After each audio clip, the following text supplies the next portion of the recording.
বন্ধুরা, আজ নর্থ বেঙ্গল বেড়ানোর আরেকটা ঝকঝকে নতুন ব্লগ নিয়ে আমি চলে এসেছি। কালিম্পং থেকে এবার আমরা শিটংয়ে এসে পৌঁছেছি। দূরত্ব প্রায় 100 কিলোমিটারের কাছাকাছি।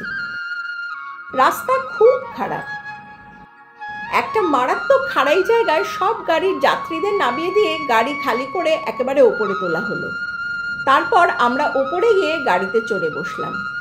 সে এক ভয়ঙ্কর অভিজ্ঞতা। প্রায় 4 ঘন্টা সময় লেগেছিল আমাদের এই শিটংয়ে পৌঁছতে। শিটংয়ে আমরা রিশান কটেজ হোমস্টেতে ছিলাম। পাহাড়ের কোলে ছবির মতো সুন্দর এক হোমস্টে। মনে হয়েছিল এখানেই থেকে গেলে বেশ হয়। শিটং যে কারণে বিখ্যাত, সেই কমলা লেবুর দেখা আমরা পাইনি, কারণ এখন সিজন শেষ হয়ে গেছে। কমলা লেবুর সময় এলে খুব ভালো লাগতো। এখানে প্রচুর কমলা লেবুর গাছ রয়েছে।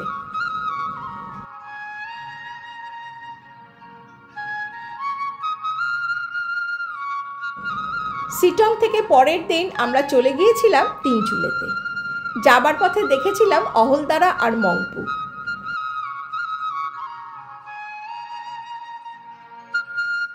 মংপুর রবীন্দ্র ভবন সেদিন বন্ধ ছিল। প্রতি বৃহস্পতিবার এই ভবন বন্ধ থাকে। তাই আপনারা যখন এখানে আসার প্ল্যান করবেন তখন অবশ্যই এই ব্যাপারটা কিন্তু মাথায় রাখবেন। তবে আমরা ফেরার দিন আবার মংপুতে গিয়েছিলাম। সেই গল্প আরেক দিন করব।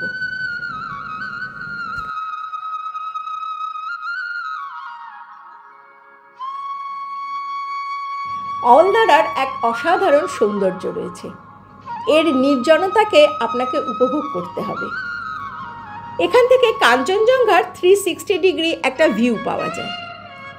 কয়েক বছর আগে এই জায়গাটা একদম ফাঁকা ছিল। এখন বেশ কিছু কটেজ হয়েছে। আপনারা চাইলে কিন্তু এখানে বুকিং করে এসেও থাকতে পারেন।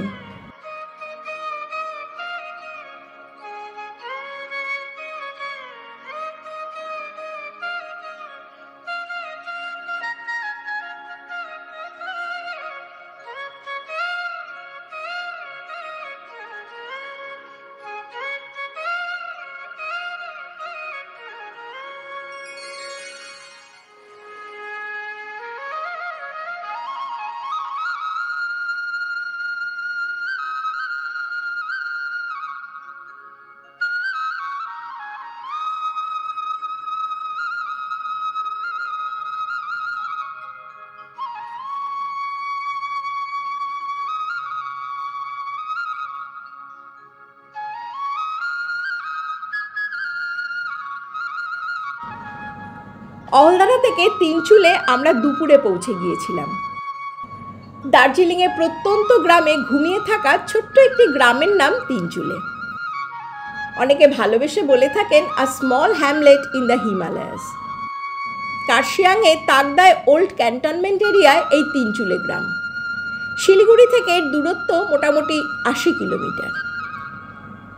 তিনচুলের নামের মানে হলো তিনটে চুল্লি। এখানকার বাসিন্দারা গ্রামটিকে ইকো আরবান ভিলেজে পরিণত করেছেন। আপনি যদি প্রকৃতিপ্রেমী এবং পক্ষীপ্রেমী হয়ে থাকেন তবে তিনচুলে কিন্তু আপনার জন্য একেবারে আদর্শ। এখানে ঘুম ভাঙে পাখির ডাকে। এখানকার প্রাকৃতিক সৌন্দর্য চোখ জুড়ানো। স্বর্গের চেয়ে একটুও কম নয়। এখান থেকে হিমালয়ান রেঞ্জের একটা 180 ডিগ্রি ভিউ পাওয়া যায়।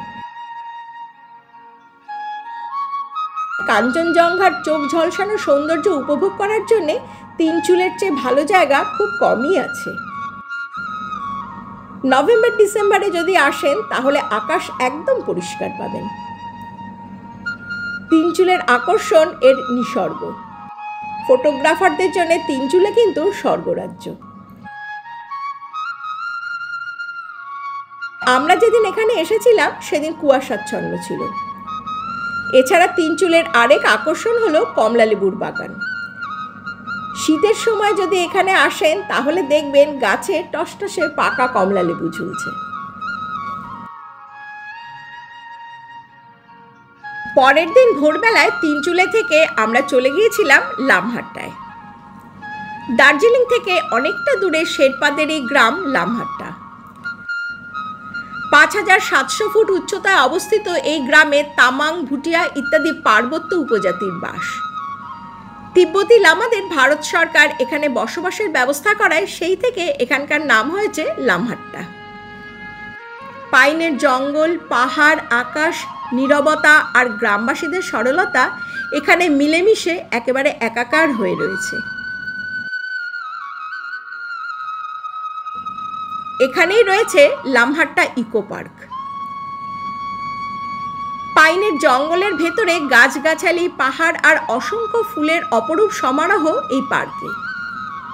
2012 সাল থেকে সরকারি উদ্যোগের সঙ্গে স্থানীয় উপজাতিরা হাত মিলিয়ে অত্যন্ত যত্ন করে গড়ে তুলেছে এই পার্ক। পার্কের ভেতরে খুব সুন্দর বসার জায়গাও রয়েছে।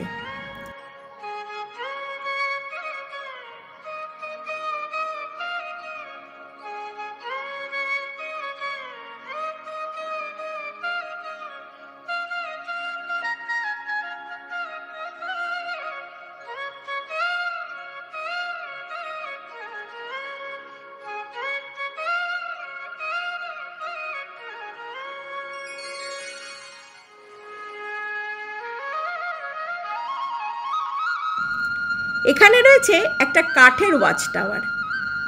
যারা হেঁটে ওপরে যেতে পারবেন না তারা এই ওয়াচ টাওয়ার থেকে বেশ খানিকটা দূরে দেখতে পারবেন। যতদূর চোখ যায় শুধুই চিরহরিতের ঘন বন। সুবিশাল পাইন গাছগুলো যেন দম্ভের সঙ্গে আকাশ ছুঁয়ে দাঁড়িয়ে রয়েছে, আর তাদের সাথেই পাল্লা দিয়ে পতপত করে দুলে চলেছে নানা রঙের কাপড়ের পতাকা। স্থানীয় লোকেদের বিশ্বাস এই পতাকার মধ্যে দিয়ে প্রবাহিত বাতাসে চারপাশের পরিবেশ এবং মানুষের মন পবিত্র হয়।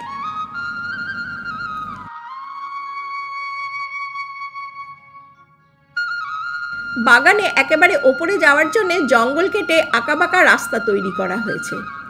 প্রায় 1 কিলোমিটারের মতো বেশ খাড়া রাস্তা।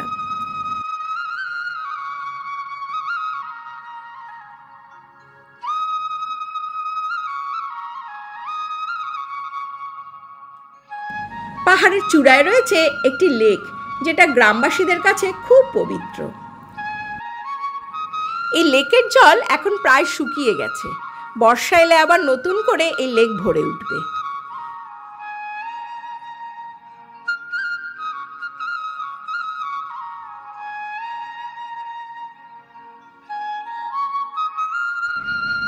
এখানে দেখলাম ছোট ছোট দুটো স্টলে গ্রামের মানুষেরা চা, কফি, মোমো, ডিম সেদ্ধ, ম্যাগি ইত্যাদি বিক্রি করছেন।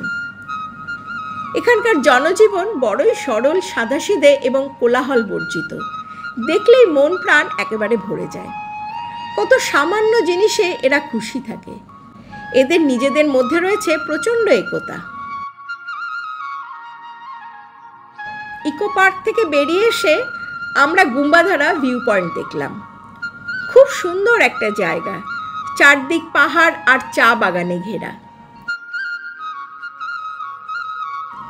এখানে এসে আমরা এটিভি রাইড করলাম। একটা নতুন অ্যাডভেঞ্চার হলো।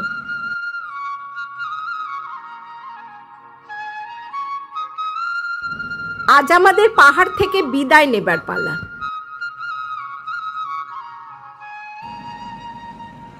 এবারের বেড়ানোটা আমরা প্রত্যেকেই খুব এনজয় করেছি। ঠিক করলাম আবার চলে আসব এই পাহাড়ের কোলে। বেশ কয়েকটা দিন এখানে এসে কাটিয়ে যাব। আপনারা সবাই ব্লগটা অবশ্যই দেখবেন এবং কেমন লাগলো আমাকে জানাবেন।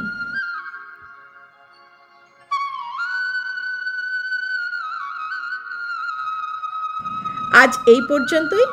সবাই ভালো থাকবেন। আর আমার চ্যানেলটা যারা এখনো সাবস্ক্রাইব করেননি তারা প্লিজ সাবস্ক্রাইব করবেন। ধন্যবাদ।